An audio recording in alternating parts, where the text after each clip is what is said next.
말씀 보겠습니다. 잠언 31장 4절에서 5절 말씀입니다. 같이 읽겠습니다.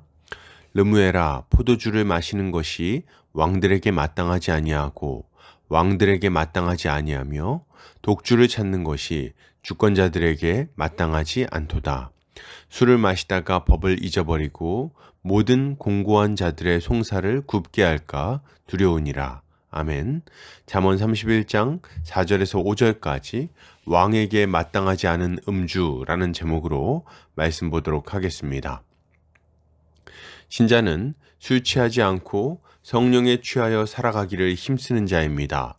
왜요? 술 취하는 것이 우리의 정체성에 맞지 않을 뿐 아니라 선한 열매를 맺게 만들지도 못하기 때문입니다. 오늘 본문을 통해서 이에 대해 함께 살펴보도록 하겠습니다.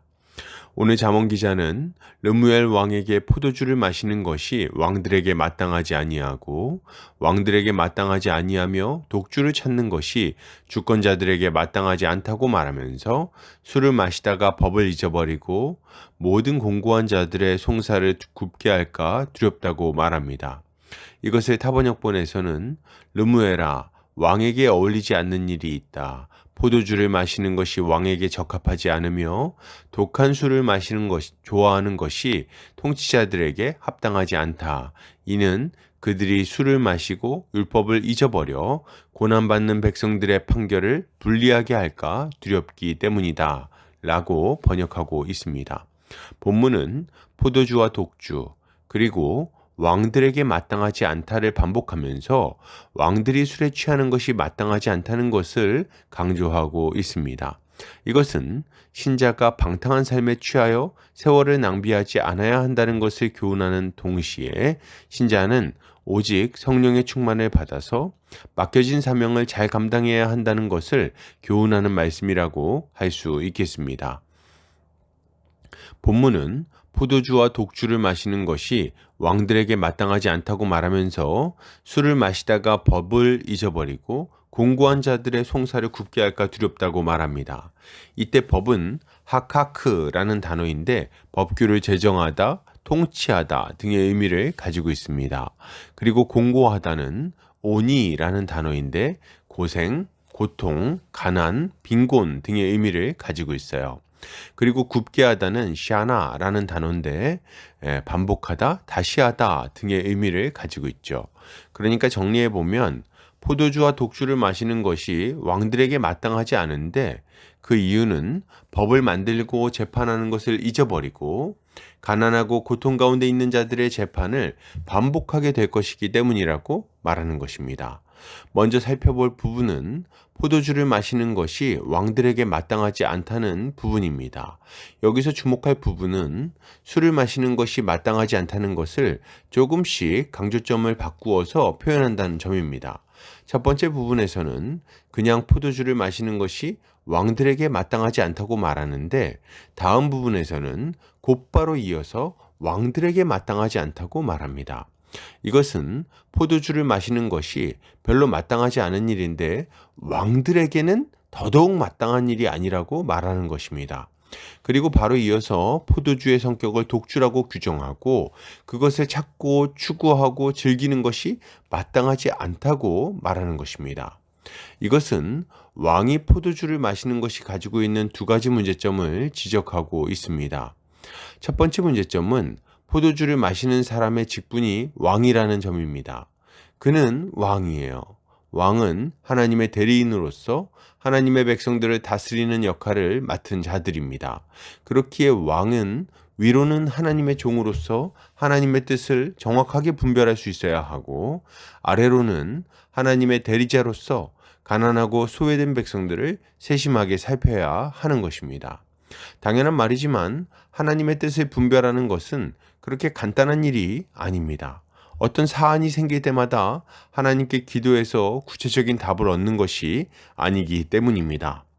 하나님의 뜻을 분별하기 위해서는 기본적으로 율법에 통달해야 돼요. 하나님의 법을 깊이 이해하고 그것이 우리의 일상 가운데 어떻게 적용되는지를 잘 이해하고 숙지해야 되는 거죠.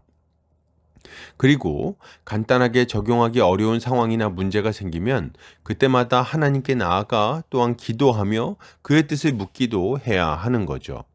왕이 하는 일은 이게 다가 아닙니다. 왕은 국가를 운영하는 행정부의 수반으로서 국가의 여러 대수사를 주관하는 역할을 맡고 있습니다. 외적의 침입에서 국경을 지켜야 할 뿐 아니라 외교를 통해서 다른 나라들과 교류하기도 해야 되죠. 그리고 무역을 주관하고 산업을 육성해서 나라 전체를 부강하게 만들기도 해야 합니다. 물론 이 모든 일은 충성스러운 신하들이 감당할 거예요.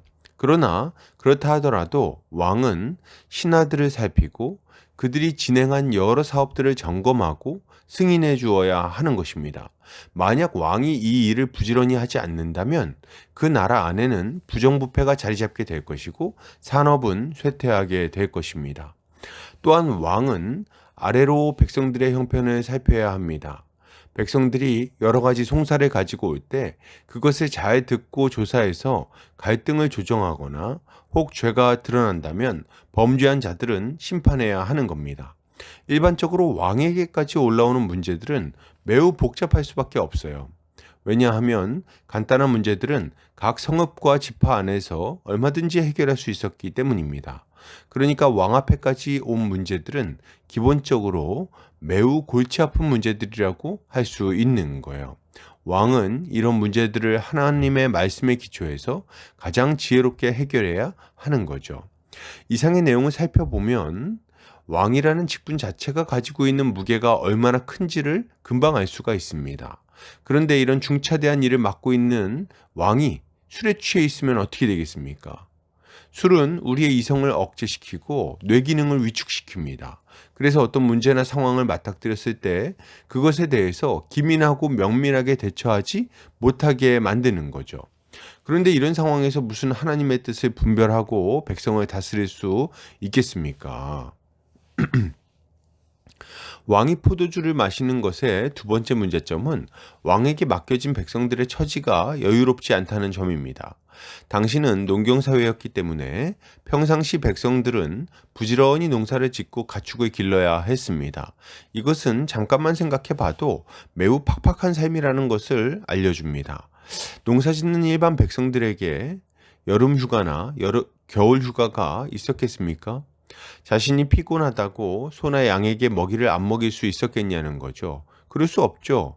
본인이 굶는 한이 있어도 소를 끌고 풀밭으로 나가야 하는 것입니다. 농사도 마찬가지죠.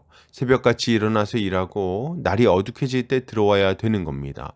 땅이 적으면 적은 대로, 많으면 많은 대로 고생스럽죠.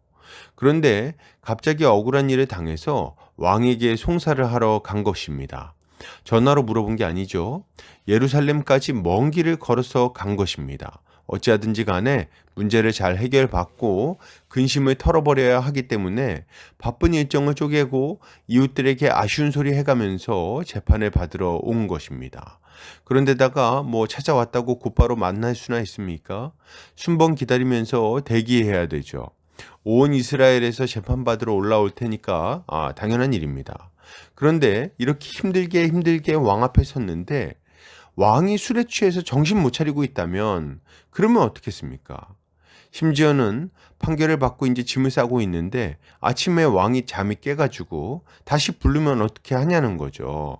그리고 그러다가 막 판결까지 번복하면 어떻게 되겠습니까?